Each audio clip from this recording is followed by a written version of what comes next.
prayer for the earth.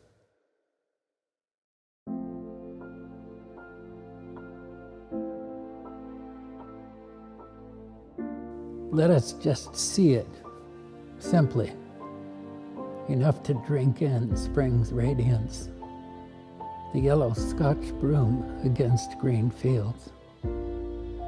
Allow our eyes to reach into the morning like fingers into wet grass, our tears falling into April's rain. We've been too long away, and the need is huge, our desire unsteady in this time. Let the invisible wanting burst to the surface of our skin, where we may know this world who holds us so dearly, even in the middle of our blindness and in the beginnings of our awakening. Let us lie face down in her beauty, feeding her with our gratitude. She is waiting.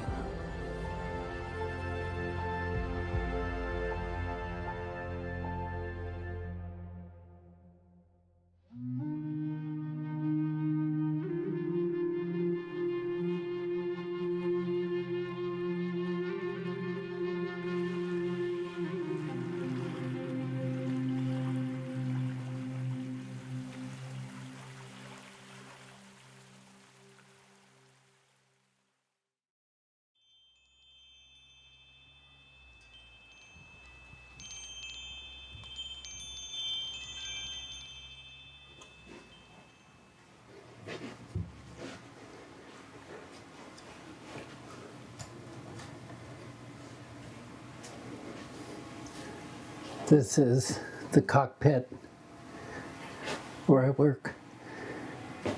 That's my grandpa, and that's my mom. My grandpa was, during his years in Los Angeles, worked the orange orchards, and he was a great mechanic, so he built a speedboat. And he built skis that some say were the first water skis in Southern California that he saw in an Italian magazine. And so my mom was one of the first people to water ski from mainland to Catalina Island, 26 miles open ocean when she was 17. She was a tough cookie. My mother, she gave me to my grandfather, who was pulling back from the non-native world, from the white world. He was born in 1894, and he came out here to Los Angeles when he was 16, 1910. Attempted to assimilate, did fairly well, but saw the values were not his values. So he pulled out, bought a little piece of land on the Stanislaus River, the Sierra Nevada. And my mom gave me to him when I was 5. She said, I gave you to Dad, and I said, your way of life is in danger. You raise this kid so it doesn't go away. So he taught me how to be with the land. He taught me how to feel the earth, how to be with animals, wild and domestic both. So yeah, I got a very traditional upbringing from him. As I came up into high school, I didn't really know what to do with my grandfather's teachings because the whole world around me had a different value system, and I didn't believe in that value system. It wasn't mine. In my lifetime, certainly in my grandfather's lifetime, we grew up on a river that we watched die. We watched the spread. We watched the box stores come.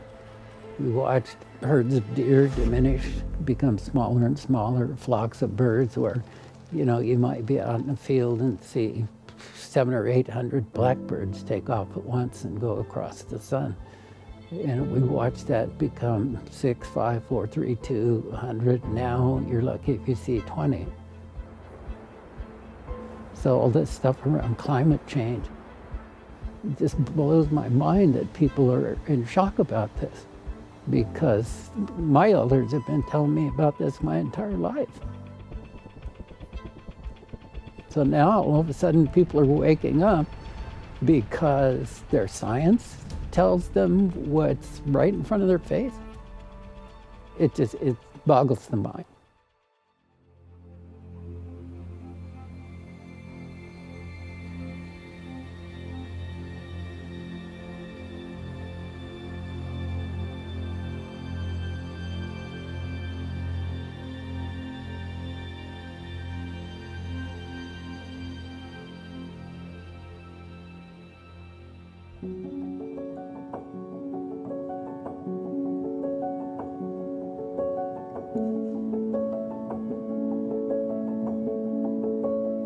All right, so now we're in dire straits, and the question is, what about TEK, traditional ecological knowledge or indigenous wisdom?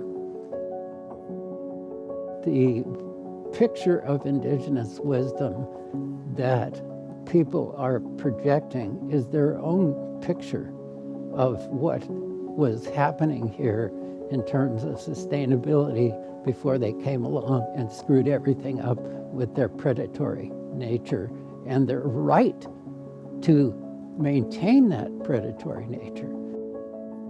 That it was God-given manifest destiny in whatever shape or form that predatory nature has taken. The proof of its unworkability we're completely surrounded by. Now people are listening because their own picture of their own future is threatened. So it's a bit ironic to reach out to Native people now to save their butts. The indigenous wisdom that's really needed is, how have we survived a 95 to 98% population reduction in a really short period of time? They eliminated, through massacre, starvation, disease from starvation, 90% of the population of California Indians between 1848 and about 1875. So we're talking about one generation. One generation. So how have California Indians managed to survive that degree of destruction?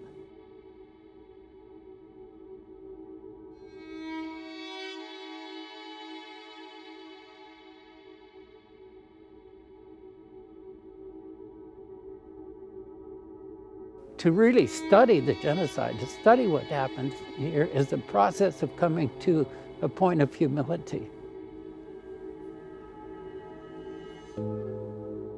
As long as they are not willing to deal with the human cost and the cost in all of life that they've created with that attitude, taking that same predatory attitude and saying, well, now I want indigenous wisdom, it's really offensive.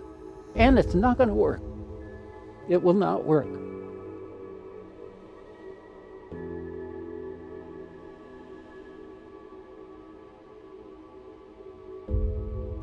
Dr. Kyle White, the Potawatomi scholar, says, you know, unless we come back to right relationship, to kinship, we're not going to get the solutions that we need long term. There has been so much destruction of right relationship across the board that that's going to take time. So within that, there's going to be a lot of loss. That's where the tears are. And they're the proper reaction. They are the proper reaction. If we cannot be sorrowful for what's happening and what continues to happen, then we've lost our humanity.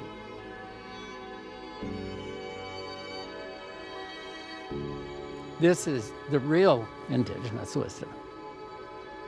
Everybody needs to stop and take a look and say, how did we get here?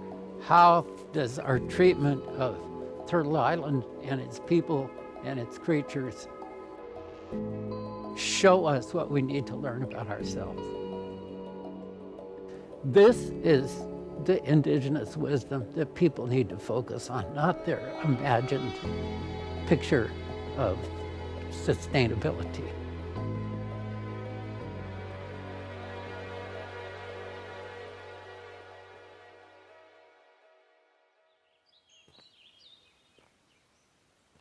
Now, I'm not a person that believes the whole propaganda that humans are fallen by nature. The huge mistakes that humans are making right now, as far as I'm concerned, are cultural, not intrinsic to human nature.